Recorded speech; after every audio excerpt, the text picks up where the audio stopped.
C'est parfait. Alors, les amis, donc bienvenue à tout le monde. Maintenant, nous enregistrons et nous commençons cette séance d'études de ce soir. Derrière le dos.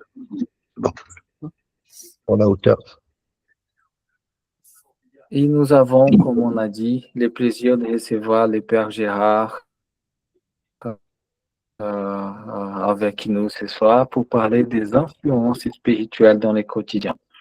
Mais comme on a dit, on va commencer par une prière faite par Philippe et ensuite nous donnons la parole au Père Gérard. Et merci beaucoup à toutes et à tous d'être là. Merci bien sûr au Père Gérard de nous avoir donné cet honneur de sa présence. Philippe, s'il te plaît. Prenons quelques instants pour nous recueillir.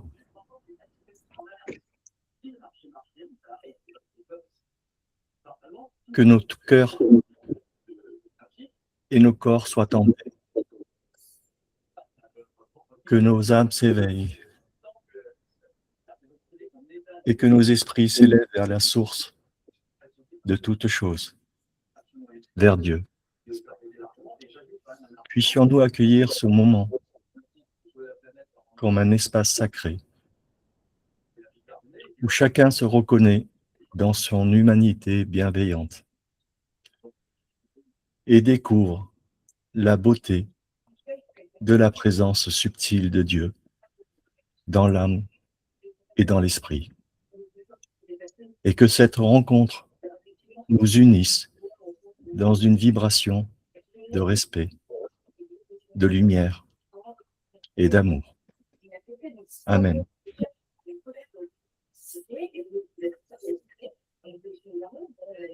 Amen. Merci Philippe. Père Gérard, la parole est toute à vous. Nous avons normalement autour d'une heure de conférence, après une demi-heure de questions-réponses, mais c'est plus ou moins. On vous laisse la parole, mon ami. Merci. Très bien. Il y a une Patricia Humbert, il faudrait fermer le micro. On entend. Ah oui. Ah, je ne sais pas comment on fait ça. C'est bon. Bon là. Vas-y, allez-y, cliquez là. Ou Luciano, pardon.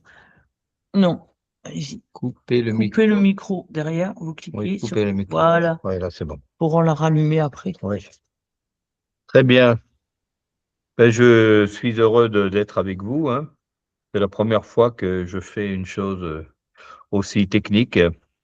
Pour quelqu'un qui est né à une époque où il n'y avait que des pigeons voyageurs et pas encore la télévision, c'est un très grand moment de spiritualité technique, on va dire. Voilà. Alors, donc, je vous parle depuis la ville de Nice, sur la Côte d'Azur, en France.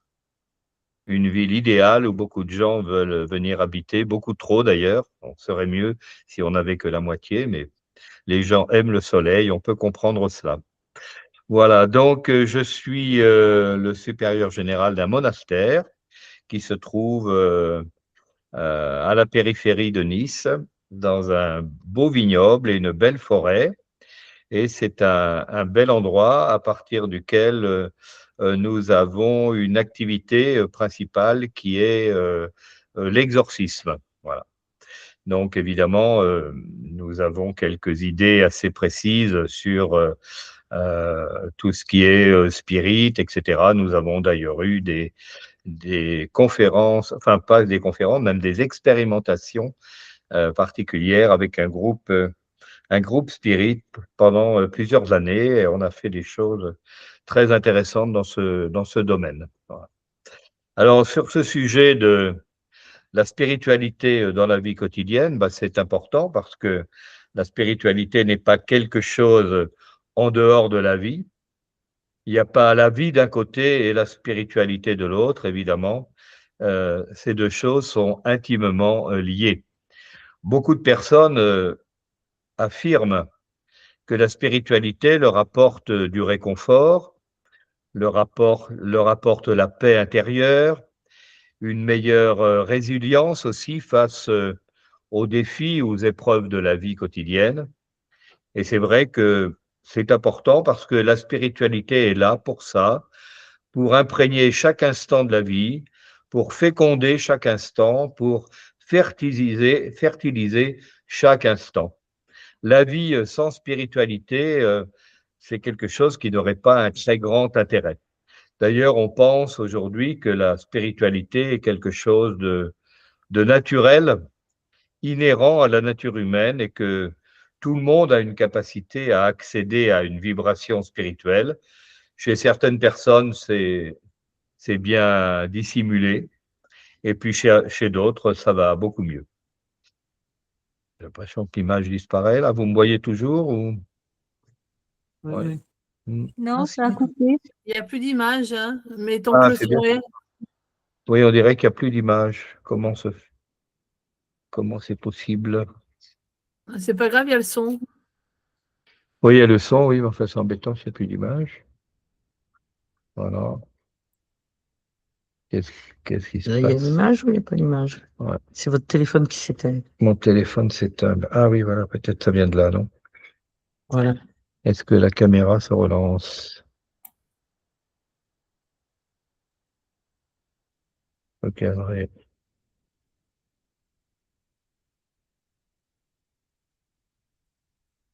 Bon, à nouveau, il y a un petit problème. C'est rigolo, ça. Voilà, ça a l'air d'aller, non, là? Il y a un petit logo, un petit Oui, bonhomme avec oui, un. c'est le mien, c'est mon logo. Ok. Je vois pas pourquoi ça ne marche pas. Normalement, on n'a rien touché, donc ça devrait fonctionner, hein. Après, Père Gérard, c'est pas très grave, hein, si Oui, on vous voit pas, bon, on on va vous essayer. entendra. Voilà, bon, allez, je continue alors, pendant que Corinne essaye de rétablir la visibilité. Voilà, on va voir. Je sais pas, derrière l'écran. On ne sait jamais, peut-être un miracle se produit et l'image revient. Voilà, donc je disais que il n'y a pas la vie d'un côté, la spiritualité de l'autre, hein, ce sont deux choses très, très liées. Malheureusement, je vois beaucoup de gens qui pensent qu'il y a une séparation entre les deux. Beaucoup de gens me disent, je suis dans la spiritualité, je m'occupe de mon développement personnel, mais ces gens sont inadaptés à la vie quotidienne, oublient de payer leurs notes de téléphone, sont incapables d'assumer leur vie au niveau pratique, financier, affectif, etc. Et pensent qu'ils peuvent résoudre les problèmes en mettant la spiritualité d'un côté, la vie de l'autre. C'est une illusion. Les deux doivent s'imprégner si on veut que la spiritualité intervienne dans le quotidien. Il faut absolument que les deux soient liés. C'est impératif. Nous appartenons au monde de la matière. On ne peut pas faire autrement. Nous sommes liés à ce monde de la matière. C'est pourquoi nous naissons et nous mourons, bien sûr. Et il faut apporter la plus grande attention à notre vie quotidienne, parce que mépriser les obligations du quotidien, ce n'est pas du tout une attitude spirituelle. Beaucoup de gens me disent qu'ils sont dans des fréquences élevées, etc., mais je vois qu'ils ne sont pas capables d'assumer le quotidien. Donc, en fait, c'est une pure illusion de s'imaginer qu'on peut être dans le spirituel en étant complètement affranchi du matériel. La matière existe. Nous sommes là dans cette vie pour l'expérimenter. Et c'est extrêmement intéressant, justement, d'expérimenter le monde de la matière. Alors, la spiritualité, c'est un état d'esprit, c'est une manière de percevoir le monde, et cette spiritualité peut modifier la manière de voir la vie. Elle peut nous donner une perspective plus large sur l'événement, elle peut nous permettre de relativiser aussi les événements qui nous touchent au quotidien, et puis elle va nous aider aussi à ne pas nous laisser dominer par les événements, et à conserver le contrôle sur les événements de la vie. Le problème de l'humanité, c'est la gestion de l'émotionnel essentiellement, et on voit bien que la plupart des gens qui ont des problèmes, eh bien ces problèmes, ils les ont créés de toutes pièces. La spiritualité peut aussi réduire notre anxiété, nous permettre d'améliorer notre discernement et ça va nous permettre aussi de mieux gérer nos difficultés. Le discernement, c'est une qualité qui manque malheureusement à beaucoup de gens et l'idée que je retire de tous les entretiens que je mène toute la semaine, hein, je reçois des gens tous les jours, je suis extrêmement surpris par le manque de maturité, en règle générale, des gens qui viennent me rendre visite. Et pourtant, les gens qui viennent me rendre visite, ce sont des gens qui ont envie de progresser. Alors, je me demande comment fonctionnent ceux qui n'ont pas le besoin de progresser. Ça doit être encore pire. La spiritualité va nous aider à renforcer également la gratitude envers les autres. Quelquefois, beaucoup de gens sont très égocentriques, oublient qu'ils vivent dans une société, que les autres existent, que les autres sont là. Mais nous ne sommes pas seuls. Nous ne sommes pas seuls et nous pouvons nous regrouper selon nos besoins vers des groupes qui travaillent dans le même axe que nous sur le plan spirituel. Il existe toutes sortes de possibilités et il faut aller là où on se sent bien, là où on rencontre des gens qui nous enrichissent, qui nous apportent quelque chose. Et si les autres nous apportent quelque chose, on peut aussi apporter quelque chose aux autres. Il faut comprendre que l'être humain est avant tout relation et il est plus fort lorsqu'il fonctionne dans l'entraide mutuelle. L'être humain, c'est un mammifère inférieur à la naissance. Le petit bébé, s'il n'a pas sa maman, il ne va pas vivre très longtemps, évidemment. Pourquoi je dis qu'on est des mammifères inférieurs? Parce que si je compare avec un chimpanzé, par exemple, le petit chimpanzé, il va pouvoir éplucher des bananes au bout d'une semaine. Mais le petit humain, lui, il ne peut pas. Donc, il va prendre au départ beaucoup de retard sur les autres animaux. Et bien sûr, un jour ou l'autre, il va rattraper les animaux, puisqu'on a rarement vu un chimpanzé piloter un Airbus. Mais au départ, nous ne sommes pas des mammifères très performants, on va dire. Et personne parmi nous ne peut dire qu'il n'a pas besoin des autres. Nous avons absolument besoin des autres et la solitude n'est pas toujours quelque chose d'enrichissant. Beaucoup d'ermites sont partis dans la montagne. Ils ont eu quelquefois l'impression de trouver Dieu alors qu'en fait, ils ne trouvaient que la solitude. Et la solitude, ça peut être intéressant à certains moments, dans des moments brefs, mais passer une vie entière de solitude, loin des autres, ça n'a pas beaucoup de sens, c'est une vie qui n'a pas beaucoup de sens. Et puis, quel serait le sens d'une vie à ne s'occuper que de soi? Ça n'aurait pas beaucoup de sens, donc vraiment, les autres font partie intégrante de la vie quotidienne. Cette spiritualité va pouvoir encourager chez nous la patience, la bienveillance, l'humilité surtout, qui manque évidemment à la plupart des gens. Et la plupart des spiritualités vont prôner ces vertus. Mais là, encore une fois, il ne faut pas se contenter du discours, il faut mettre en œuvre au quotidien ses convictions. Et là, nous sommes des Occidentaux et quelquefois, nous avons une attitude assez spéciale. Vous voyez, par exemple, en Asie, les gens, ils ne fonctionnent pas comme nous.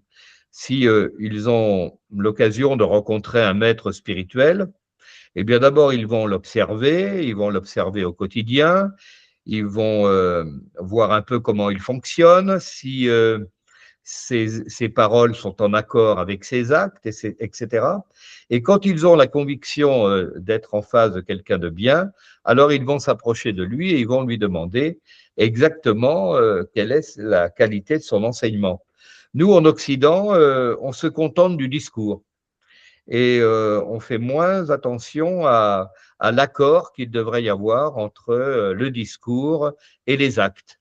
Nous suivons très facilement des imposteurs et ça, c'est malheureusement un des grands défauts du monde occidental. Alors, il y a aussi la possibilité dans le quotidien, pour quelqu'un qui est dans une démarche spirituelle, d'intégrer dans nos habitudes des petits rituels. Beaucoup de personnes intègrent des petits gestes spirituels dans leur journée, euh, des petites, euh, des petites techniques qui les aident à se centrer, et c'est généralement une très bonne chose. Alors, il y a bien sûr la méditation. La méditation, c'est important. La respiration consciente aussi, parce qu'on oublie souvent de respirer et notre cerveau s'appauvrit en oxygène et cela va altérer notre discernement. Mais la méditation, d'abord, il faut la faire régulièrement si on veut que ce soit intéressant à long terme. Et puis, il ne faut pas que ce soit seulement méditer, par exemple, 30 minutes chaque matin et puis ensuite vivre n'importe comment.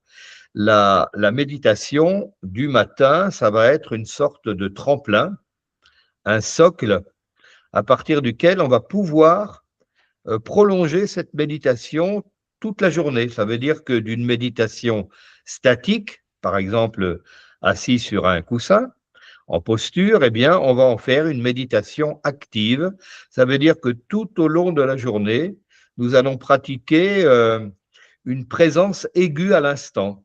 Ça veut dire que nous serons pleinement dans cet instant présent qui est la seule réalité, en fin de compte. Et même si on peut discuter de cela, puisque en fait, l'instant présent n'est pas vraiment une réalité, parce qu'à l'instant même où il existe, il n'est déjà plus là, c'est l'autre instant qu'il a remplacé. Par contre, on pourrait presque aller jusqu'à dire que le passé, lui, est une réalité, parce que malheureusement, il s'invite quelquefois dans notre présent sous la forme d'un souvenir. Et puis l'avenir, c'est aussi, on va dire, une réalité, puisqu'il peut s'inviter aussi dans le présent sous la forme d'un projet. Tout ça, c'est tout à fait normal. On peut inviter les souvenirs, on peut inviter les projets, mais il faut le faire consciemment. Il ne faut pas que ces choses-là s'invitent sous forme d'émotion et prennent la place du présent. Et puis, il y a la prière, bien sûr, qui est un élément de centrage indispensable. La prière, ça doit être vu comme un dialogue. Beaucoup de gens pensent qu'il faut passer par des formules toutes faites, prédigérées. On peut le faire, bien sûr, hein, lorsqu'on récite, par exemple, le Notre Père en latin ou dans une autre langue.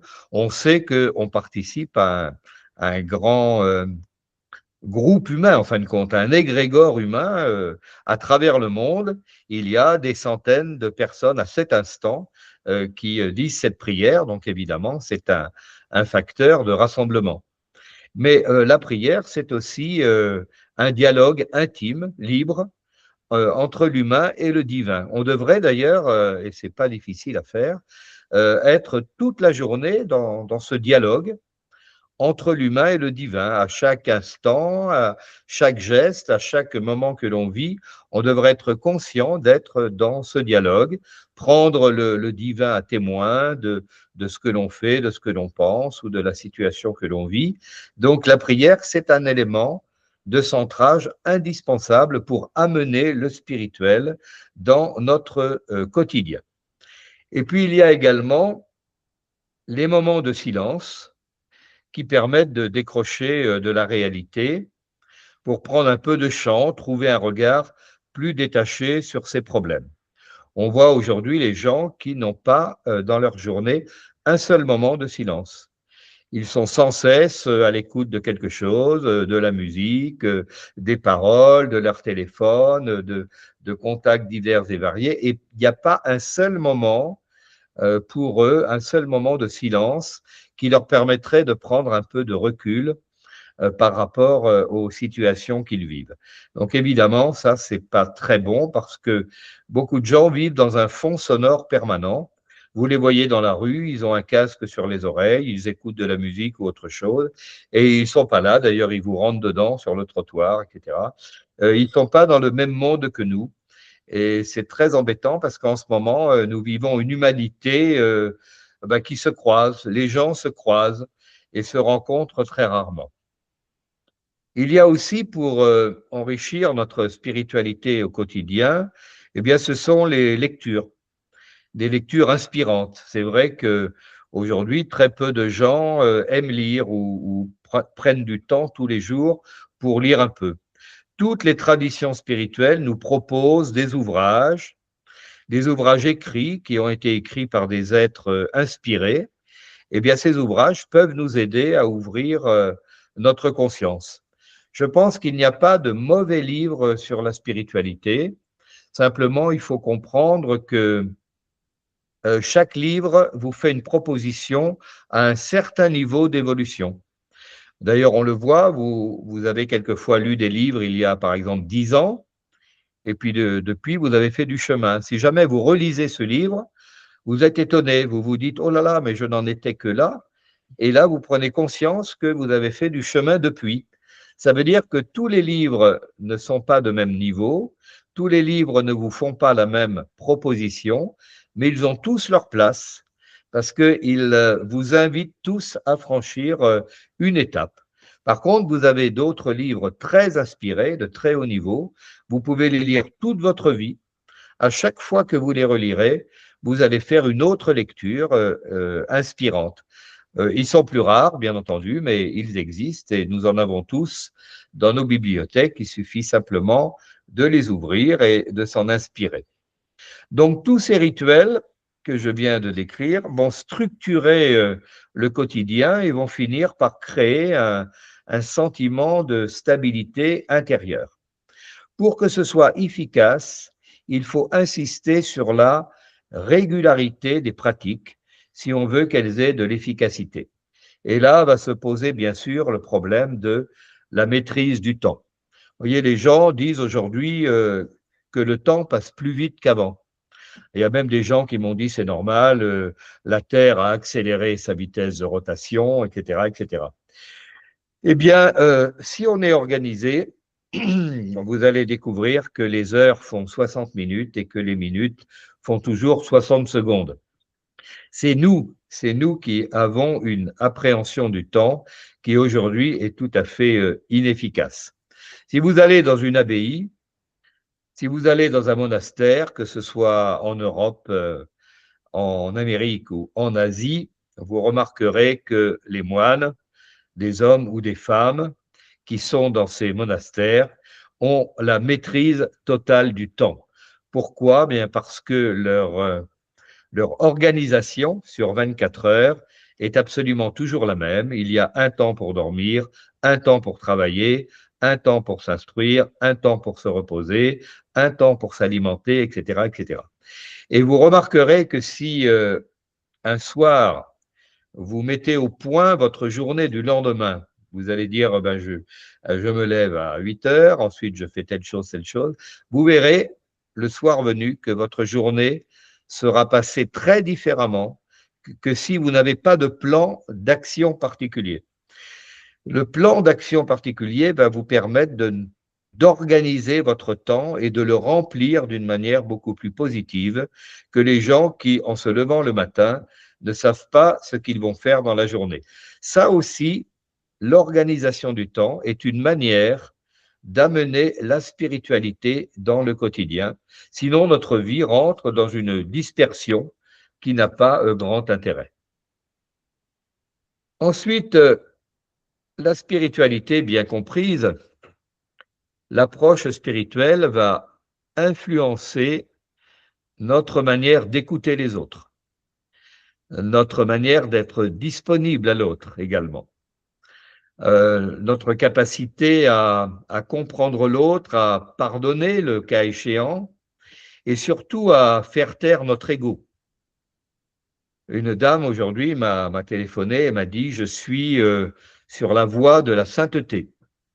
Et j'ai dit « Vous avez bien de la chance parce que je ne pense pas que les plus grands saints dans le christianisme ont eu à un seul moment l'audace de dire qu'ils étaient sur le chemin de la sainteté. » Je pense que si on est capable de dire ça, c'est que l'ego est dissimulé pas très loin derrière ses propos.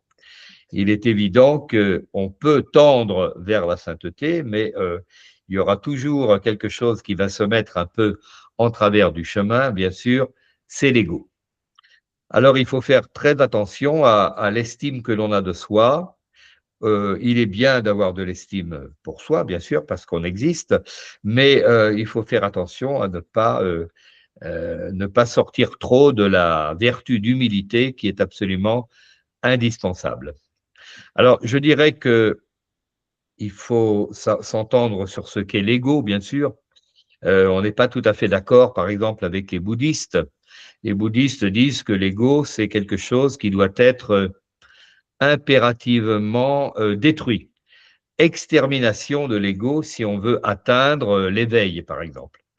Dans le christianisme en général, dans le monde occidental en général, on pense qu'il y a deux égos.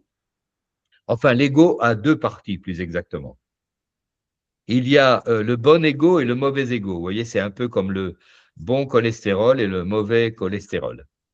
Alors, le bon ego, c'est l'ego qui nous sert à être structuré, à être inspiré par le spirituel dans le quotidien, à savoir où sont nos limites, tout ça, et puis à s'affirmer en tant qu'être humain, normalement. Le mauvais ego, c'est ce qui nous éloigne des autres. À partir du moment où on se considère comme une entité différente des autres ou supérieure aux autres, etc., obligatoirement, on va s'éloigner des autres et l'ego va nous couper de la source. Donc, il faut faire attention. On pourrait même dire d'ailleurs que ce qu'on appelle le diable, hein, la manifestation diabolique, c'est-à-dire qui nous induit à la dispersion, etc., c'est une manifestation de l'ego. Je crois que lorsque nous sommes attaqués d'ailleurs par des entités malveillantes, etc., qui est attaqué, c'est notre ego, hein, toujours.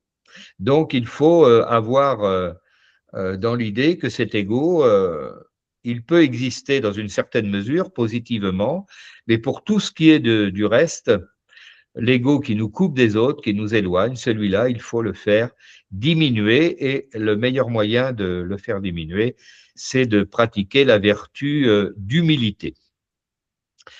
Autre vertu qui peut nous ouvrir à la spiritualité et l'amener dans notre quotidien, c'est l'esprit de compassion. Alors la compassion, c'est un mot que l'on attribue généralement aux bouddhistes, mais en fait, ce mot en français du moins est inadapté en réalité. Ça vient du latin compatire, ça veut dire souffrir avec l'autre. Or, en fait, souffrir avec l'autre, c'est pas possible. Parce que l'autre, il a sa souffrance et souffrir avec lui, ça sert à rien dans un premier temps. Donc, il faut voir le mot compassion un peu comme le voient les bouddhistes, c'est-à-dire comprendre pourquoi l'autre souffre, c'est ça la compassion, comprendre pourquoi l'autre souffre, et de cette manière-là, eh bien, cela induit de la charité, de la considération pour l'autre, etc. On comprend pourquoi il souffre, on est en empathie avec l'autre et on est en mesure de lui proposer notre aide, mais à aucun moment on ne peut souffrir à la place des autres, il faut en être absolument persuadé. Donc la compassion, il faut bien comprendre ce que c'est une compréhension, hein, mais ce n'est pas prendre la souffrance de l'autre sur nos épaules. Il faut aussi se poser le problème de la qualité de l'aide que l'on propose à l'autre. Il y a beaucoup de gens qui éprouvent le besoin d'aider tout le monde. C'est une obsession, ils se sentent missionnés, etc. Et très souvent, là aussi, c'est une manifestation de l'ego. Faut être très vigilant à ce niveau-là, et beaucoup de gens vont être amenés à soigner les autres, mais en fait, c'est plutôt eux qui auraient besoin d'abord qu'on s'occupe d'eux ou de s'occuper d'eux-mêmes, parce qu'on ne se soigne pas en allant soigner les autres. Il faut être quelqu'un de qualité si on veut faire à l'autre une proposition de qualité. Beaucoup de personnes me disent je ne comprends pas, je vais chercher au plus profond de moi les raisons de prendre une décision, par exemple, hein, et puis ma vie est une suite d'échecs. Ben, c'est assez normal, hein. Si au plus profond de nous, c'est mal rangé, ben, ce qui émerge est en désordre, évidemment. Donc, il faut d'abord se mettre soi-même en ordre, amener la spiritualité dans notre quotidien, et à partir de ce moment-là, une fois qu'on est en ordre, on peut faire à l'autre la proposition de nous-mêmes, mais en ordre, et pas notre dispersion. Les gens ont déjà assez de problèmes comme ça, c'est pas la peine de leur en rajouter avec nos problèmes personnels. Donc, il faut comprendre que si nous ne sommes pas en ordre, nous allons faire à l'autre la proposition de nos insuffisances. Donc, impérativement, se mettre en ordre avant d'aller vers l'autre. Et cela, c'est une manière aussi d'amener la spiritualité dans notre quotidien, c'est-à-dire le souci permanent de se mettre en ordre. Pour la prise de décision, la spiritualité peut guider nos choix personnels ou nos choix professionnels. D'abord, il y a quelque chose d'important, puisque nous vivons en société, il y a le respect des valeurs morales, le respect de la justice, de l'honnêteté, le respect aussi des gens entre eux. Nous sommes aujourd'hui dans une société où les gens ne se respectent pas, les gens ne se regardent pas, n'ont pas de considération les uns pour les autres. On n'a jamais été dans une société aussi sauvage. Nous avons des gens qui sont sur leur téléphone, ils discutent avec des Chinois à l'autre bout du monde, mais ils ne disent pas bonjour à leurs voisins de palier. On est dans un monde assez stupide et assez étrange. Et on va aussi travailler sur le renforcement de notre intuition. L'intuition, c'est quelque chose qui demande une très grande liberté de fonctionnement. Beaucoup de gens pensent qu'ils ont de l'intuition. Beaucoup de gens pensent que leurs pensées, leurs actes sont guidés par l'intuition et ça ne marche pas. Ça veut dire que ce n'est pas de l'intuition, ça veut dire que ce qu'ils appellent de l'intuition est passé malheureusement beaucoup trop au filtre du mental et à ce moment-là, ça ne porte que le nom d'intuition, mais ça n'en est pas. L'intuition, le renforcement de l'intuition passe par l'acquisition d'un bon centrage intérieur. Ensuite, il y a le problème pour amener la spiritualité dans le quotidien, c'est le sentiment que nous avons de notre place dans le monde. Alors, beaucoup de gens pensent qu'ils sont missionnés, ils ont une mission, ils ont une vocation, etc., etc. Alors ça, c'est la liberté de chacun de penser qu'il est missionné ou qu'il a une vocation. Mais il faut faire attention à ces termes et à cette pensée parce que quelquefois, l'ego prend beaucoup de place dans ce genre d'affirmation. Donc, il faut faire attention parce qu'un engagement en apparence tourné vers l'autre peut aussi dissimuler un ego envahissant. Donc, je suis toujours un petit peu méfiant par rapport aux gens qui se sentent missionnés parce qu'ils ont quelquefois un sentiment que cette mission leur donne une prééminence sur les autres et souvent, il y a un petit peu d'orgueil ou de vanité qui se dissimule derrière ce genre d'affirmation. Il faut toujours être très prudent parce que partout où l'on est, l'ego rôde.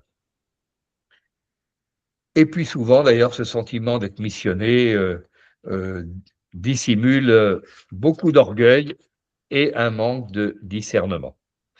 Prudence, prudence, prudence, toujours lorsqu'on est dans la spiritualité. Alors, il y a aussi la spiritualité que l'on amène dans le quotidien et qui passe par certaines pratiques qui ont une relation avec le corps. Le corps, c'est le temple de notre âme. Le corps, c'est le véhicule qui va nous emmener le plus loin possible. Si j'en prends soin, eh bien, je vais emmener mon âme à un âge le plus lointain possible. Et puis, si je n'en prends pas soin, si je soumets mon corps à des drogues, à des produits qui changent mes états de conscience, etc. Évidemment, là, je ne respecte plus mon corps et je vais avoir une difficulté de discernement, je vais avoir une difficulté de réflexion et je vais probablement pas être dans la spiritualité. La spiritualité ne peut pas tellement coïncider avec des états modifiés de conscience.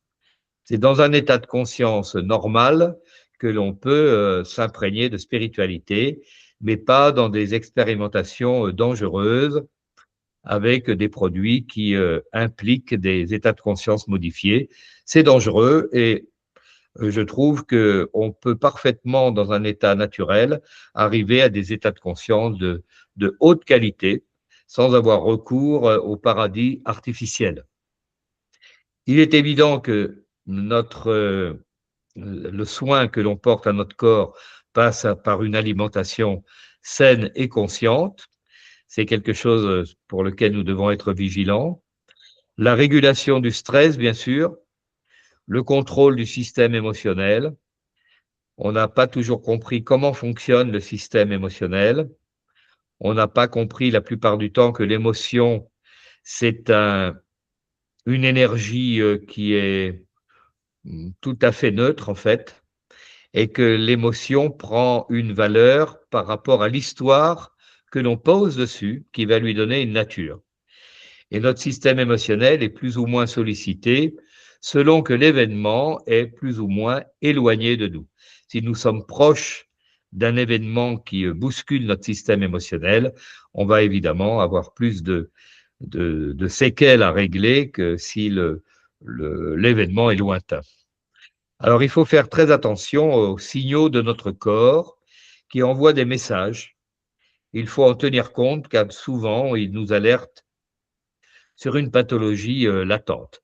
En règle générale, tous ces systèmes-là sont le résultat d'un émotionnel mal géré. Alors, il y a évidemment des modes de vie plus harmonieux qu'il faut mettre en place. C'est ça aussi la spiritualité au quotidien. C'est veiller à éliminer de notre vie les comportements déviants qui nous éloignent de notre être profond.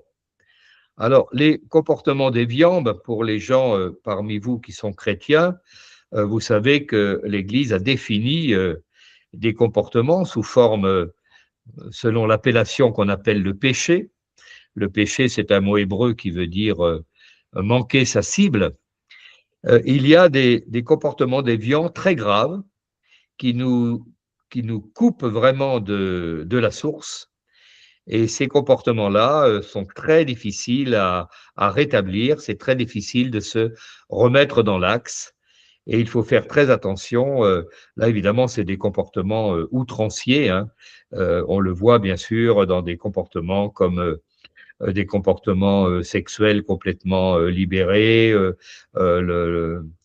comment dirais-je, les problèmes avec les enfants, la pédophilie, etc. Ça, ce sont des comportements gravement déviants, hein, que je qualifierais presque de diaboliques. Ça nous éloigne de notre être profond, ça nous coupe de la source, et là, vraiment, c'est très difficile de revenir dans un axe convenable. Ensuite, nous avons des comportements déviants, mais moins graves, qui sont malheureusement des petites habitudes que nous prenons au long de notre vie, qui nous incitent à nous mettre en dépendance avec des lieux, avec des choses, avec des personnes, etc. Et ça, c'est toujours réparable. C'est toujours réparable à condition d'en prendre conscience. Donc là, on n'est pas coupé de la source, mais on s'éloigne de la source. Et si on veut revenir vers nous-mêmes, si on veut se recentrer sur notre être intérieur, eh bien, il faut prendre conscience de tout ce qui nous éloigne du centre et peu à peu faire un travail pour y revenir. Le problème que nous avons la plupart du temps, c'est qu'on n'est pas capable de mettre assez de lumière dans notre maison, dans notre être intérieur, pour pouvoir résister à toutes les sollicitations de l'extérieur qui nous poussent vers la dispersion. Il y a aussi des avantages à amener la spiritualité dans notre quotidien. Ça peut agir comme une source d'inspiration, par exemple. La créativité, c'est une forme extrêmement intéressante de pour amener la spiritualité dans notre quotidien. Je ne sais pas, on peut écrire, peindre, chanter, créer dans tous les domaines. C'est une forme de spiritualité. N'oubliez pas que les orthodoxes, par exemple, lorsqu'ils peignent leurs icônes, eh bien, ils peignent l'icône en prière. Donc, c'est une peinture, mais c'est aussi une prière. Et on sent que ces gens ont mis plus que de la peinture sur le tableau, ils ont mis leur cœur, ils ont mis leur âme, ils ont mis leur pensée. Et évidemment, la vibration de ces œuvres est de très, très haute qualité. Tout le monde peut le ressentir. On peut aussi, grâce à la spiritualité, innover dans son travail, dans sa famille. On a généralement tendance à rester sur des habitudes, reproduire des schémas anciens, et en fait, eh bien, notre vie finit par devenir assez banale, assez ennuyeuse, et nous avons perdu le sens de l'innovation. On n'innove plus. Hein, ce que dans le bouddhisme on appelle l'esprit neuf, c'est-à-dire la capacité que nous devrions avoir à chaque instant à découvrir, à s'étonner de ce qu'on voit, de ce qu'on entend, rester comme un enfant ouvert à toutes les sollicitations extérieures ou intérieures. C'est quelque chose que l'on finit malheureusement à perdre, et ça, c'est bien dommage. Et on le trouve évidemment au sein des couples, où rapidement l'ennui s'installe, parce qu'on n'a plus rien à se dire, parce qu'on n'a plus envie de se dire quelque chose, parce qu'on n'est plus positionné sur la même vibration. Et alors, il s'installe simplement une cohabitation qui peut être pacifique si on est intelligent ou conflictuelle dans d'autres cas. C'est à nous de choisir. Et puis, grâce à la spiritualité dans le quotidien, eh bien, on peut imaginer de nouvelles façons pour résoudre nos problèmes. Très souvent, on se laisse envahir par les problèmes. Je rencontre beaucoup de gens qui ont le cerveau envahi par des idées fixes, des problèmes. Le cerveau est complètement, on va dire, pris en otage par les problèmes. Et quand le cerveau n'est plus qu'un problème, eh bien, il n'y a plus un seul petit espace pour trouver la solution. Donc, il faut arriver avec la spiritualité, avec des pratiques au quotidien, à relativiser les choses de manière à trouver assez d'espace dans notre cerveau et dans notre mental pour trouver des solutions à nos problèmes. En principe, tout problème a sa solution, et si un problème n'a pas de solution, alors c'est que c'est vraiment pas un problème. Toute forme de créativité va pouvoir aussi être inspirée par le spirituel, parce que le spirituel, dans toute forme de créativité, va augmenter la vibration positive et on va faire des choses véritablement extraordinaires. Vous savez, si vous faites de la peinture, vous verrez que si vous peignez quelque chose un jour où vous êtes inspiré, où au fond de votre cœur il y a de la joie, etc., vous allez faire quelque chose d'extrêmement différent que si vous peignez un jour où vous êtes un peu en déprime. D'ailleurs, en regardant les tableaux de certains peintres, c'est pas la peine d'être très sensible pour comprendre que ce matin-là, ils allaient pas très bien. Mais ça, c'est le problème de l'art en général. Il y a aussi, dans la spiritualité au quotidien, c'est la relation à la nature et au monde. Il est évident que le sentiment d'interconnexion avec les autres est absolument indispensable. Il faut se sentir en permanence relié. Même lorsqu'on est seul, on fait partie des autres. Vous voyez, je parlais tout à l'heure des ermites. Il y a deux manières d'être un ermite. Si vous partez tout seul dans la montagne et que personne ne sait que vous êtes dans la montagne, vous servez à rien. En revanche, si vous partez dans la montagne et que dans le village qui est en bas de la montagne, tout le monde sait qu'il y a là-haut un ermite qui prie pour le monde, alors ça change tout. Donc, il y a des solitudes riches, pleines de choses, et il y a des solitudes absolument pas fertiles qui ne servent à rien. Et puis, il y a aussi, dans la relation à la nature, évidemment, le respect de l'environnement et le respect de notre biosphère. Nous habitons sur une planète fragile, mais en fait, on dit qu'on porte quelquefois atteinte à la planète avec notre manière de vivre, etc. Bon, je pense que le jour où un volcan crache sa fumée pendant 5 minutes, il crache autant de fumée que ma voiture va en cracher pendant 50 000 ans. Donc, je ne crois pas que c'est mon automobile qui fait le plus de mal à la biosphère. En revanche, ce n'est pas vraiment à la Terre que l'on fait du mal en ne la respectant pas. La Terre, elle était là bien avant nous. L'homme arrive très tardivement à la surface de cette planète. Et cette planète, elle continuera à tourner sans doute très longtemps après que l'humanité aura disparu de sa surface. En fait, plutôt de dire que nous blessons la Terre, on devrait dire plutôt que l'on porte atteinte à notre biosphère, c'est-à-dire à tout ce qui nous entoure et qui nous permet de vivre. Et ça, évidemment, c'est différent. Et si nous ne sommes pas capables de maintenir notre biosphère en bon état, avec un air respirable et une eau claire et pure, eh bien, tant pis pour nous, nous disparaîtrons victimes de notre bêtise. On n'échappe pas aux conséquences de nos actes. C'est la raison pour laquelle, là aussi, partout où nous sommes, il faut amener cette spiritualité indispensable à l'élévation de notre conscience planétaire. Et puis cette conscience, eh bien, elle se fait dans le moment présent, c'est la réalité de notre vie, et s'éloigner de la réalité ou aller chercher d'autres choses pour s'éloigner de la réalité, eh bien, c'est une attitude qui n'est pas l'attitude d'une personne en marche vers la spiritualité ou vers l'éveil. Et puis nous oublions trop souvent peut-être d'avoir une attitude de gratitude face à la vie. Chaque matin est un miracle, chaque soleil qui se lève est un miracle, chaque nuit qui descend est un miracle, et nous sommes nous-mêmes un miracle parce que nous portons la vie et nous portons la conscience dans un contexte absolument miraculeux. Et il faut toujours y penser parce que nous avons une chance inouïe par rapport à beaucoup d'autres humains à la surface de cette planète qui ne vivent pas toujours très facilement. Nous sommes souvent des privilégiés et on oublie quelquefois de remercier à chaque instant.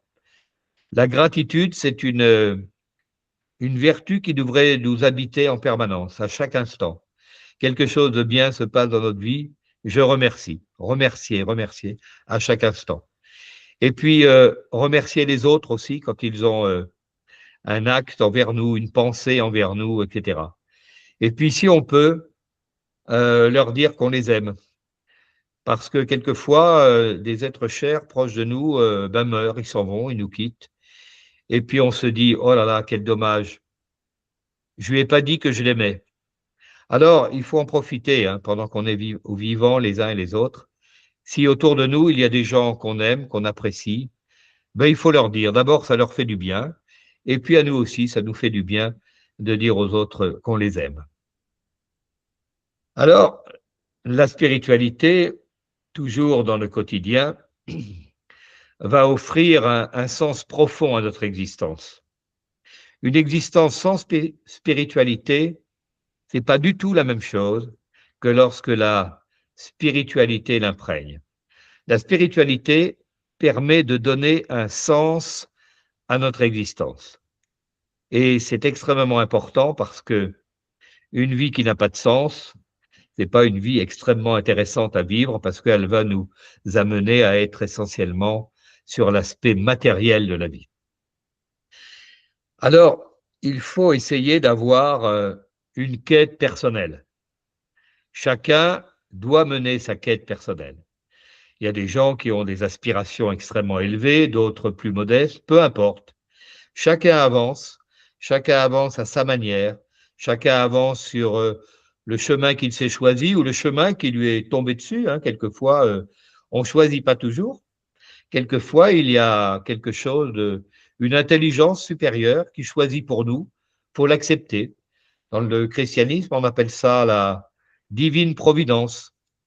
Si on fait confiance aux forces de la vie, vous verrez que quelquefois, on n'a pas besoin d'être très interventionniste dans notre vie. Les choses s'installent toutes seules. Et il suffit simplement que l'on s'insère dans un courant porteur qui s'est ouvert devant nous simplement parce que nous étions dans une disponibilité de cœur. Donc chacun doit aussi se sentir guidé vers ce qui élève sa conscience. Il faut éviter, et ça c'est très important, il faut éviter tout ce qui nous ramène vers le bas. Hein, tous les spectacles qui peuvent nous amener de mauvaises vibrations, les lectures aussi qui nous amènent de mauvaises vibrations, les relations. Vous avez des gens qui sont extrêmement toxiques. Eh bien, lorsqu'on est en présence d'une personne toxique, il faut en prendre conscience et puis essayer de la fréquenter le moins possible, voire, pourquoi pas, couper totalement avec cette personne. Nous ne sommes pas obligés de supporter des gens qui nous font du mal et nous ne sommes pas non plus obligés de changer tous les gens qui vont pas bien parce que ça relève pas nécessairement de notre volonté ou de notre initiative. La spiritualité au quotidien, elle doit nous aider à répondre aux grandes questions existentielles. Ces questions existentielles, elles sont importantes. C'est qui suis-je? Quel est le sens de ma vie? Quel est le sens de la mort? Et je peux me poser ces questions-là que le jour où je prends conscience d'être vivant et un être en marche. Vous voyez, il y a la naissance, le jour où nous sortons du ventre de notre mère, et puis nous allons un peu cheminer dans la vie, et puis un jour, il va y avoir non pas un éveil, mais un réveil. Et le réveil, c'est le premier signe que nous fait la voie spirituelle, c'est-à-dire le premier jour où je porte un regard intelligent sur ma vie.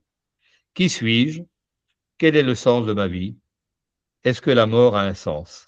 À partir de ce moment-là, je commence réellement à cheminer dans la spiritualité et peu à peu, j'engage un nouveau cheminement vers ce qu'on appelle l'évolution. Je ne peux pas commencer mon évolution tant que je n'ai pas eu le premier réveil.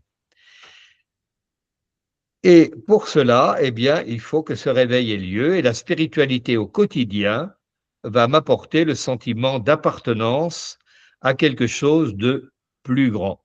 C'est-à-dire que je vais me sentir peu à peu de plus en plus relié au divin. C'est indispensable que l'être humain soit sensible aux forces de l'esprit.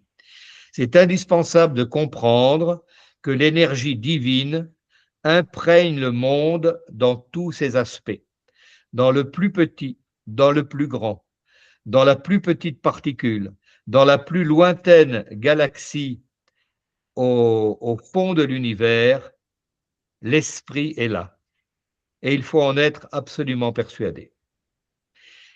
Et dans l'optique chrétienne, dans la spiritualité chrétienne, qui est une spiritualité assez ouverte, assez générale, eh bien, nous sommes marqués par certains principes, certaines valeurs, qui est ce qu'on appelle l'amour du prochain, qui est au cœur de notre foi. Comprendre, comme je l'ai déjà dit tout à l'heure, que sans les autres, nous sommes rien.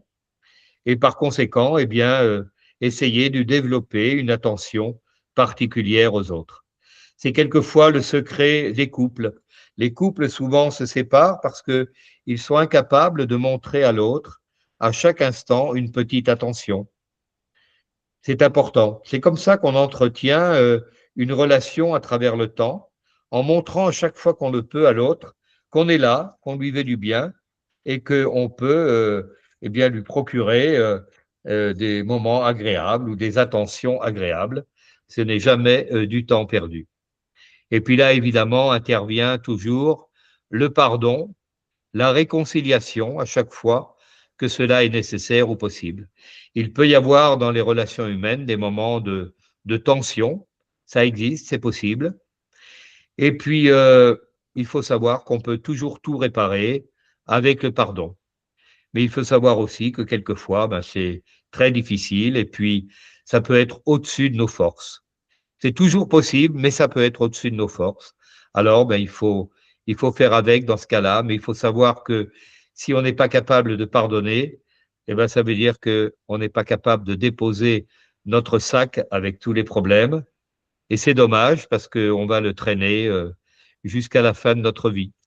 Pardonner, c'est déposer le sac, c'est envoyer le ballon dans le camp de l'autre, c'est faire le chemin nécessaire pour dénouer les nœuds de la vie qu'on a noués en étant en conflit avec l'autre.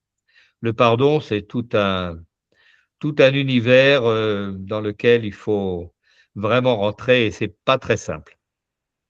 Et puis, il y a, comme je disais tout à l'heure, la nécessité de la prière, de la méditation. Alors, beaucoup de gens disent, mais la prière, c'est pour les chrétiens, la méditation, c'est pour les bouddhistes. Ben non, hein. Les bouddhistes prient et les chrétiens, eux, méditent. Hein. L'un n'est pas séparable de l'autre. La méditation, c'est tout simplement un moment où on va vraiment lâcher prise.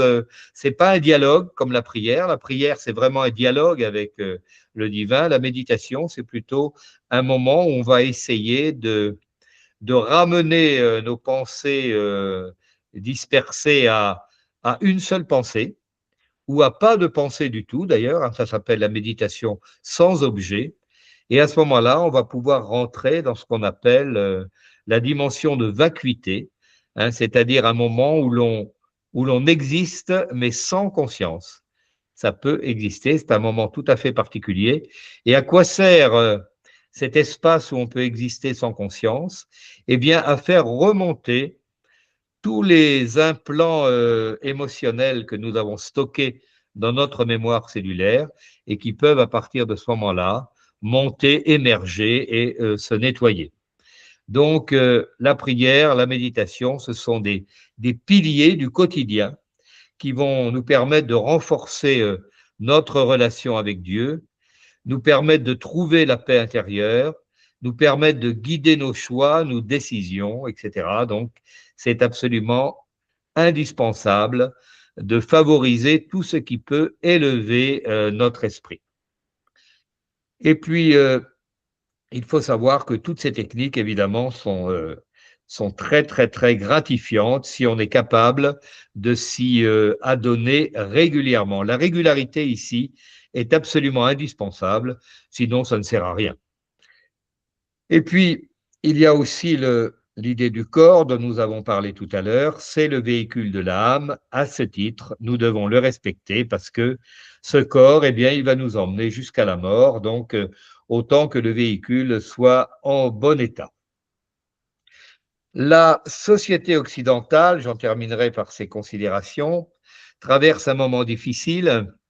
Le sentiment collectif a disparu au profit d'un individualisme forcené. Nous savons que les réseaux sociaux ont pour effet de déshumaniser les rapports humains. On ne fait plus travailler son cerveau. Google a pris le relais de la mémoire humaine. SFR s'est emparé de l'esprit de pas mal de gens. Et effectivement, il y a un appauvrissement de la conscience humaine actuellement auquel on fait face et qui va s'amplifiant puisqu'on a donné aujourd'hui tellement de pouvoir à nos machines que notre cerveau est en train de s'atrophier, comme peut s'atrophier un corps qui ne prend pas assez d'exercice physique. Donc, il faut comprendre que la spiritualité doit inspirer le quotidien, nous permettre de lutter contre tout ce qui, de nos jours, a entrepris de vider nos esprits, prendre conscience que les États sont en train de prendre le contrôle des peuples en leur imposant une manière de réfléchir et de penser. La spiritualité peut nous sauver dans la mesure où elle est un espace de liberté dont personne ne peut s'emparer. On peut nous obliger à penser d'une certaine manière sur le plan politique ou tout ce que vous voulez. On ne pourra jamais s'attaquer à la spiritualité. La spiritualité, c'est quelque chose d'extrêmement profond, du plus profond de notre âme. On ne peut pas contester votre foi. On peut contester la manière dont vous pensez en politique, mais la manière dont vous avez la foi, personne ne peut y apporter la moindre contestation. C'est la forteresse de l'être humain, la foi et l'esprit qui anime notre âme. L'âme est composée de deux choses. Il y a l'anima, c'est-à-dire la partie énergétique qui nous anime, qui fait que nous sommes des êtres vivants. Et lorsque nous mourrons, eh bien, l'anima disparaît, bien sûr, puisque nous ne sommes plus là, mais il reste quelque chose de l'âme, c'est l'esprit. L'esprit, c'est la partie subtile de notre âme qui, elle, est immortelle et qui continue à exister à travers le temps. D'ailleurs, si vous regardez les Écritures dans le christianisme, lorsque Jésus meurt sur la croix, on ne dit pas qu'il rend son âme à Dieu, on dit il rendit l'esprit. Donc, il faut essayer de penser à ce que ça signifie. Il faut constater aussi que l'intelligence et le discernement, malheureusement, sont un peu en déshérence. Il est encore temps de se ressaisir, bien sûr, mais pour cela, il faut se rassembler entre nous, comme on le fait ce soir, entre gens qui essayent d'avoir une conscience plus élevée, qui essayent d'acquérir une liberté de pensée, comprendre tous les mécanismes d'asservissement qui s'abattent sur nous, et puis il faut envisager ensemble les moyens de résister à toutes ces choses qui font pression sur nos vies. Il n'y a pas d'autre outil que la spiritualité sous toutes ses formes pour sortir de la matérialité qui envahit le monde. Mais là encore, elle peut être elle-même un piège et un outil de manipulation si elle porte atteinte à la liberté de chacun. Beaucoup de jeunes me disent, grâce aux réseaux sociaux, nous avons là en main un instrument de liberté. C'est peut-être vrai dans une certaine mesure, mais il faut bien imaginer que les grands manipulateurs du monde ont compris depuis longtemps que les réseaux sociaux étaient un formidable instrument de manipulation. Ils s'en sont aperçus bien avant nous. Donc, méfiance aussi pour tous ces moyens qui, quelquefois, dissimulent des horreurs. La grande règle à appliquer au quotidien, je vous l'ai déjà dit plusieurs fois, eh bien, c'est l'humilité, parce que l'ego se glisse partout. L'ego a envie de dominer, de prendre le pouvoir, de manipuler, et tout cela, bien sûr, avec les meilleures intentions du monde, parce que nous le voyons aujourd'hui, les États sont persuadés que les peuples sont un rassemblement d'imbéciles et que eux possèdent la vérité et ils doivent nous l'imposer d'une manière ou d'une autre. Donc, la vigilance s'impose et nous devons revenir à un mode de vie collectif qui doit redonner à l'autre toute sa place. C'est le seul moyen que nous allons avoir dans l'avenir pour résister efficacement à toutes les pressions qui vont se faire sur la conscience. Alors, lorsque l'envie d'aider l'autre est irrépressible, alors que nous avons encore beaucoup de progrès à faire sur le plan personnel, il faut se méfier de notre attitude.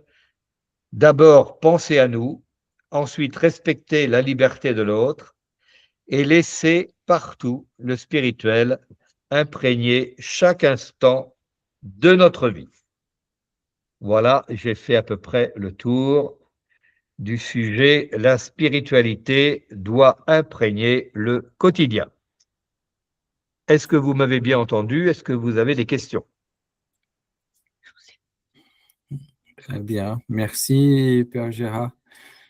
C'est très bien. Merci beaucoup. Voilà, les amis. Maintenant, nous avons encore une vingtaine de minutes pour les questions.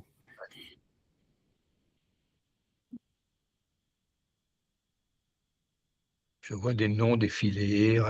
Rachel Imbert, elle veut peut-être le micro, non? Non, mais ils peuvent le mettre. Ah bon, d'accord. S'ils parlent.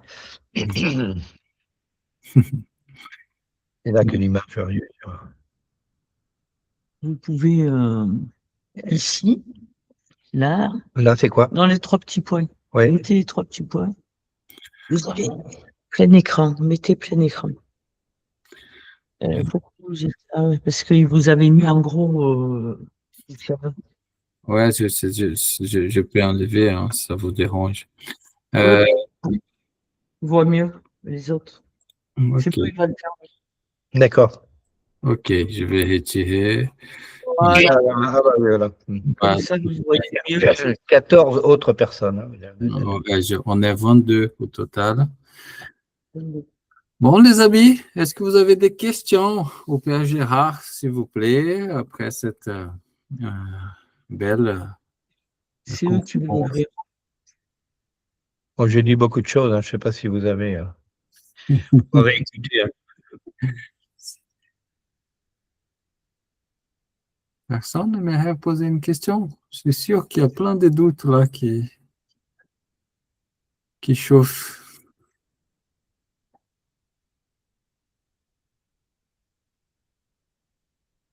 Je vous ai Ah, assommé à ce point. Ah, voilà, Akima qui arrive. Kima, s'il vous plaît. Super. Merci. Vous m'entendez? Ça va? Oui, très Vous bien, m'entendez? très Ok. bien. Très bien. Un énorme merci pour cette présentation. C'était vraiment, waouh, vraiment complet et puis beaucoup de profondeur dans tout ce que vous avez dit. Et moi, vous avez parlé de l'intuition et vous avez dit, j'ai pris des notes, hein. Beaucoup de gens pensent qu'ils ont de l'intuition et qu'ils sont guidés par l'intuition, mais non, c'est le filtre du mental. Moi, j'aimerais bien une définition selon vous de l'intuition. C'est quoi selon vous de l'intuition? Parce que je me suis posé souvent la question récemment. C'est quoi vraiment l'intuition? Les gens parlent d'intuition, mais c'est quoi?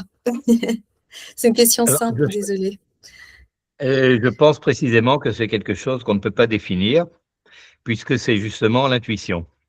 Je crois que c'est quelque chose qui émerge spontanément d'un état d'équilibre, d'un état de sérénité, d'un état qui est débarrassé de tout ce qui peut encombrer. Surtout, c'est un état qui laisse le mental de côté, hein, parce que notre mental, il est menteur. Notre mental, il a appris à nous mentir depuis notre enfance et il continue, hein, parce que quelquefois, ça nous sauve la vie d'ailleurs, hein. Le mental n'est pas un outil inutile, bien entendu, mais il faut lui donner juste le pouvoir quand on a besoin de lui. Or, aujourd'hui, les gens sont dominés par le mental. C'est le mental qui est à la barre du navire, qui dicte ses conditions, etc. Et à partir de ce moment-là, il n'y a plus d'intuition possible. Donc, l'intuition, c'est quelque chose qui jaillit spontanément du plus profond de nous-mêmes, qu'on peut d'ailleurs pas expliquer, en fait.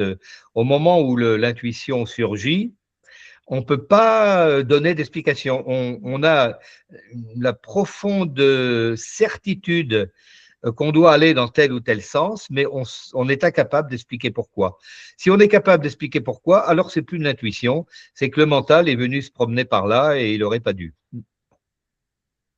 C'est un très bon point. Ouais. Si on n'est pas capable, si on l'explique, il y a toujours du mental, et si on ne l'explique pas, bah, c'est peut-être plus proche de l'intuition. Ok, super. Merci beaucoup. Merci. Alors, on dit que l'intuition est une prérogative féminine. Non, hein. Moi, de temps en temps, j'en ai, hein.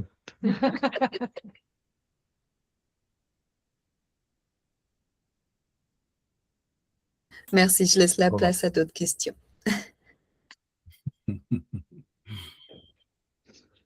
Très bien. C'est curieux parce que moi, je... D'autres questions, les amis?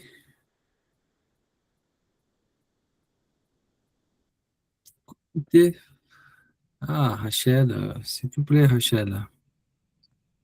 Bonsoir. Bonsoir, Rachel. Bonsoir. Alors, moi, j'ai une question. Quand on vient en aide à des personnes, elle est où, en fait, la limite, la frontière entre l'ego, la position de sauveur et la compassion, en fait? Ah, voilà, c'est la grande question. C'est la grande question que se posent tous les soignants, etc.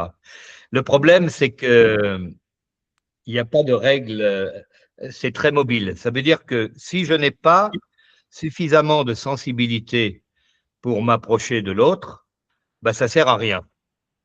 Je ne peux pas l'aider véritablement. Si j'ai trop de sensibilité et que je veux aider l'autre, c'est dangereux parce que je risque d'être dans l'ingérence ou d'éponger le problème de l'autre. Donc, rendre service à l'autre, soigner l'autre, c'est être en permanence sur une frontière fragile, hein, entre le danger d'être trop dans la sensibilité et celui de n'y être pas assez. Et ça va changer avec chaque personne et ça va changer presque à chaque instant. Donc, c'est un art difficile. Bon, on peut d'abord avoir, comment dirais-je, un don pour cela, entre guillemets, hein, déjà, mais même là, il y a aussi une expérience à acquérir. Il c'est bien de passer aussi peut-être par des techniques également, mais il ne faut pas non plus que ce soit que technique.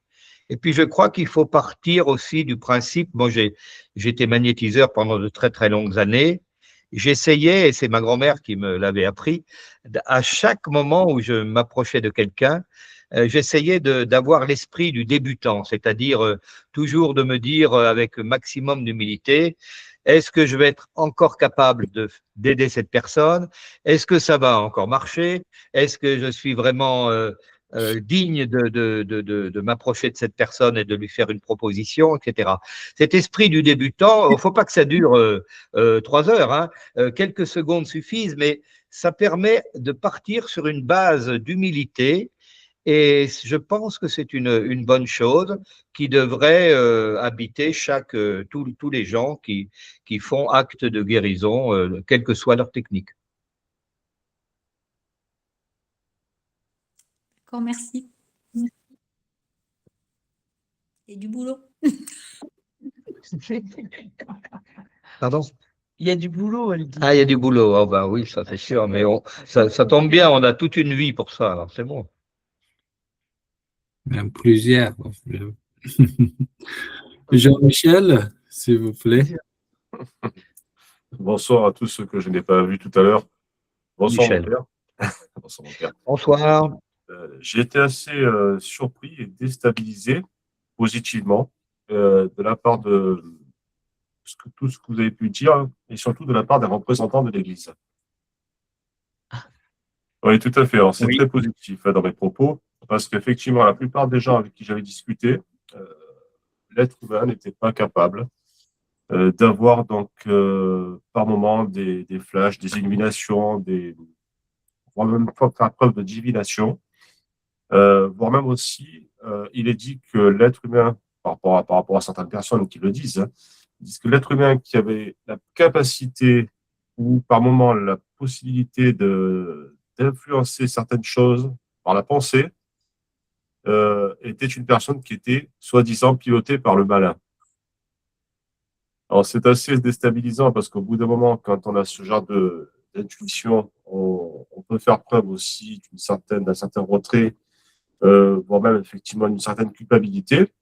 Et là, en fin de compte, vous êtes tout à fait à l'opposé de ce que disent d'autres personnes avec qui je ne suis pas du tout en accord. Comment se fait-il effectivement que vous en êtes arrivé effectivement à avoir cette pensée libre et totalement ouverte? Ben, peut-être parce que je suis une vocation tardive, que je suis arrivé dans l'Église très tardivement, que je suis passé par le bouddhisme. J'ai été 24 ans moine bouddhiste zen, que j'enseigne la philosophie chinoise et que je suis ouvert à toutes les traditions, à toutes les pensées, même si je ne pratique pas le syncrétisme, c'est-à-dire que je sais qui je suis. Je sais quel est le chemin que j'ai choisi. Je fais cette proposition au monde, mais je n'ai jamais passé une seule minute de ma vie à essayer de convertir qui que ce soit. Quand je suis en face de quelqu'un qui a des certitudes, ben c'est bon, je le laisse dans ses certitudes. Ça sert à rien de continuer à remplir un vase qui est déjà plein. En revanche, si quelqu'un est en recherche, là, je suis prêt à passer la nuit à discuter avec cette personne pour voir tous les aspects possibles de la manière dont elle envisage sa spiritualité. Il m'est arrivé l'an dernier, un jeune homme qui est venu me voir, on a longuement parlé, et puis l'intuition, voilà, l'intuition, tiens, qui m'est venue que ce garçon avait plus à apprendre peut-être chez les bouddhistes que chez les chrétiens, par exemple. Donc, j'ai appelé un de mes amis qui est moine bouddhiste à Nice, et puis je lui ai dit, je t'envoie une recrue, là, c'est un gars sensationnel, à mon avis, tu vas lui apprendre beaucoup de choses, voilà. Et je pense que c'est ça la spiritualité, si vous voulez.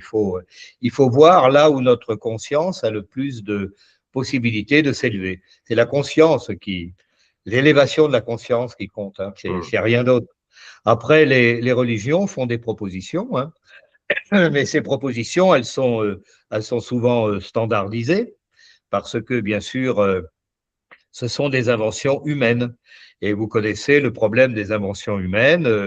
Il y a un groupe, il y a un chef à ce groupe, et puis le chef, il a un adjoint, et puis l'adjoint, il veut devenir chef à la place du chef, et puis un jour, il y a le trésorier qui s'enfuit avec la caisse, c'est humain, voilà. Alors, il faut essayer de faire attention à toutes ces organisations humaines, parce que pour les entretenir dans le temps et dans la qualité, c'est pas très simple du tout, hein. C'est même très surprenant, par exemple, que dans le christianisme, il y ait des institutions qui tiennent encore la route depuis 2000 ans. Ça veut dire que le message initial était d'une telle puissance que malgré toutes les attaques que les chrétiens ont pu faire contre le christianisme, ça tient encore la route, parce que l'amour, on ne peut rien faire de mieux. Merci, mon père.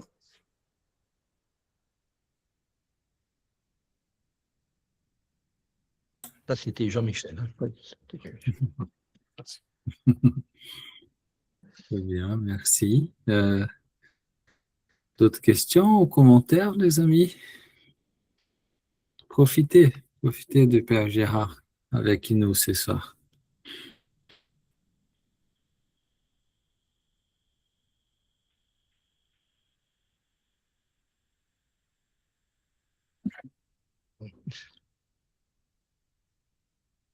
Voilà. On va parler.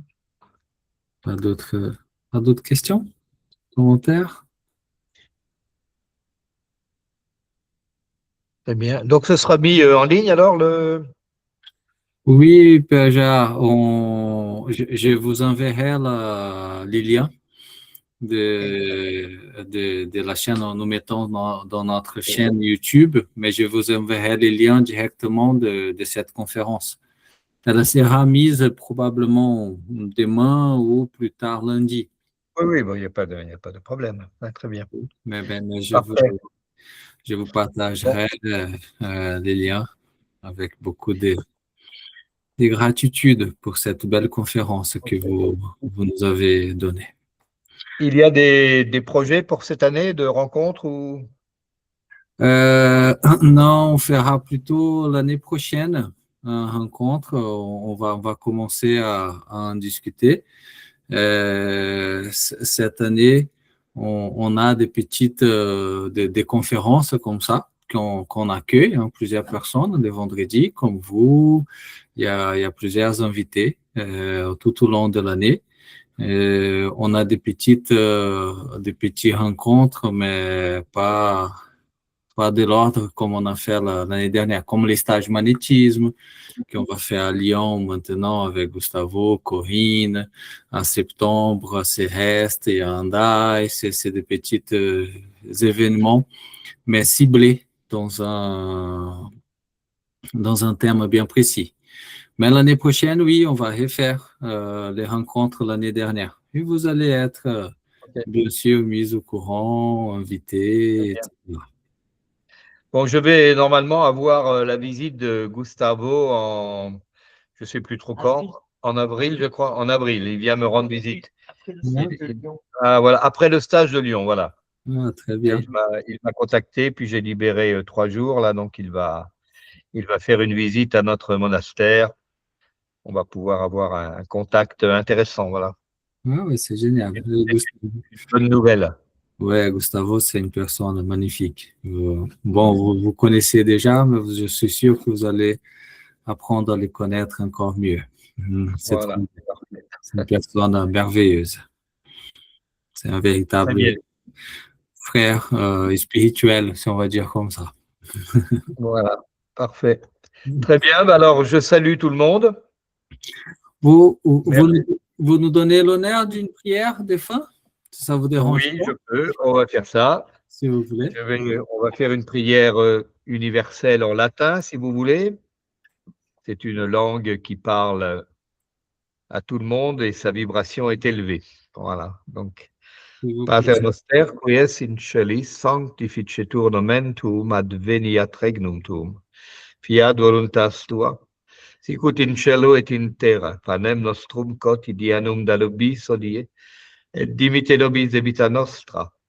Sicut et nos dimittimus debitoribus nostris, et ne nos inducas in tentationem, sed libera nos a malo. Amen. Que la bénédiction du Dieu Tout-Puissant descende sur vous tous qui étiez présents ce soir et y demeure à jamais. À bientôt. Merci beaucoup. Merci beaucoup. Merci. Beaucoup, mon père. Et Corinne. Et merci à tout le monde de votre présence. Merci beaucoup et bonne soirée. Bonne soirée. Bonne soirée. Merci. Bonne Au soirée. revoir. Merci beaucoup. Bonne soirée à tous. Bonne soirée.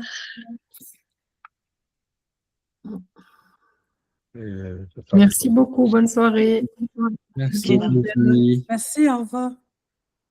Merci, Catherine. Merci. Merci, au revoir. Luciane. Merci, Hélène. Merci, bonne soirée, bon week-end. Merci beaucoup. Thérèse. Merci tout le monde. Merci, Mario. Bonne soirée. Bonsoir, Mario.